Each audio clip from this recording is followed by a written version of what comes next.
Hi welcome to Anu food channel.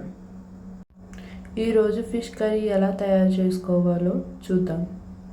ముందుగా కోసిన చేప ముక్కలు తీసుకొని పసుపు ఉప్పు పెరుగుతోటి శుభ్రంగా కడుక్కొని పక్కన పెట్టుకోవాలి. స్టవ్ మీద ముక్కుడు తీసుకొని 4 స్పూన్లు నూనె వేసుకోవాలి.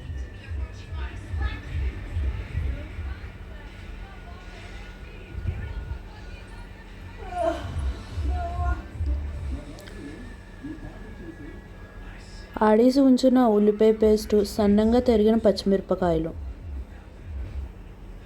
వేసుకొని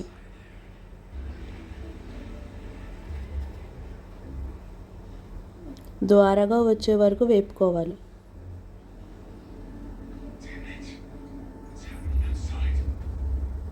ద్వారగా అంటే ఏటో అనుకుంటారేమో, బ్రౌన్ షేప్ వేపుకొని కడిగిన చేప ముక్కలు తీసుకొని వేసుకొని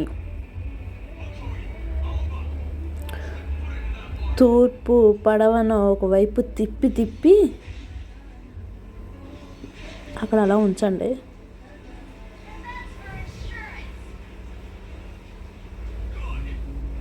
అందులో తగినంత పసుపు, తగినంత అంటే మనకి నచ్చినట్టు, 2 స్పూన్లున్నర కారం చేపల పులుసులో మంచి రుచి ఇస్తుంది. అలాగే మనకి తగ్గట్టు ఒక ఉప్పు వేసుకోవాలి. కలపడానికి కన్వీటింగ్గా లేకపోతే పైకి కిందకి ఒకసారి షేక్ చేసేయండి, ఆటోమేటిక్గా కలిసిపోద్ది.